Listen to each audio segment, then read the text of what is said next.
Have they released that Jimmy Savile documentary They yet? did. Dude, They did. That was That's that was horrifying. a horrifying situation. It's horrifying. Honestly. Did they get into the Everything. necrophilia? Did they get They into did that? not get into the what? necrophilia thing. No. They held off on necrophilia. Did he also fuck a I pig? mean, we all should. He was apparently like, Dude, okay, they went into fucking child abuse. I mean, how much worse do you have to go? because This is Looking at his Netflix. fucking face is abuse. but the thing is like all the stuff dropped about child abuse and so on is so fucked up, especially when you grow up. I grew up with this guy. He was on TV all the fucking time. Jim fixed it. And on top of the pops and all these, he'd be like grabbing some girl while the camera's on her.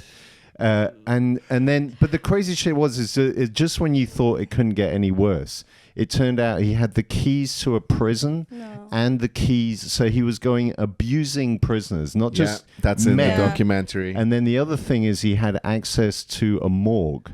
And there's rumors that he was fucking dead bodies. Why does he have access to a morgue though? Because he gave them money. So yeah, he was known to be very big in charity and donating, and so he got a lot of access to young teenage women who were dealing with psychological issues and having broken the law.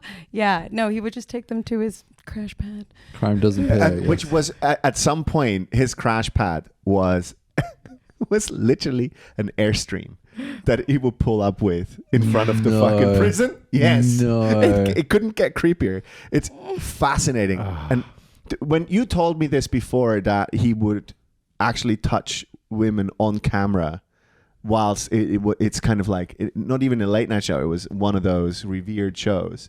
And I always thought, come on, that's just Impossible. figure of speech. Like that didn't happen. They are showing that fucking scene in the documentary, and you can clearly see the woman is in distress. I know, dude. And he's completely taking advantage of the situation. It's just like, And everyone knew. And the whole thing where you have kids sitting on his knee while he sat in that chair. Oh, Jimmy. fuck me. But did they also cover Johnny Rotten of the Sex Pistols? They did cover the other guy who did. Gary Glitter. Gary Yeah, Glitter. They would abuse together.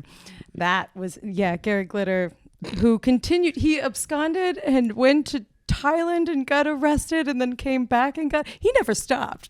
Never stopped. Never stopped. No, but the cool thing, Johnny Rotten of the Sex cool Pistols. Who's Yeah, Johnny? the cool part of the story. So John Lydon, he's still.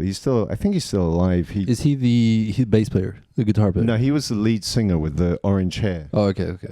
It's his voice that you know of the Sex Pistols. He's got that crazy voice. So he was interviewed on the BBC like when he was like early 20s. And he starts talking about Jimmy Savile. He said, we all know Jimmy Savile's a massive pedophile. And that killed from then on, the Sex Pistols were never invited on TV again. And you can find the clip on YouTube. You're shitting me. He was telling the world about this in the early 80s, I think. Really, dude? And Yeah, so he had another good 20 years in him after that. And he told it with this energy of like, well, we all know you're a bunch of evil cunts, and you're and he was like he was saying the shit, and they're like, I don't think you should be saying that. I said, what, like what you want? The Sex Pistols, after all. Where I got to say, it's like this guy that was everyone hated the Sex Pistols, like they represent anarchy and blah blah blah. The one guy who had the balls to stand up and do something, and what a cool dude. Yeah. Agreed. Cool and normal. It's like, The fucking insane guy. Yeah, the guy from the Sex Pistols is the one calling out the pedophile. Exactly. cool and normal.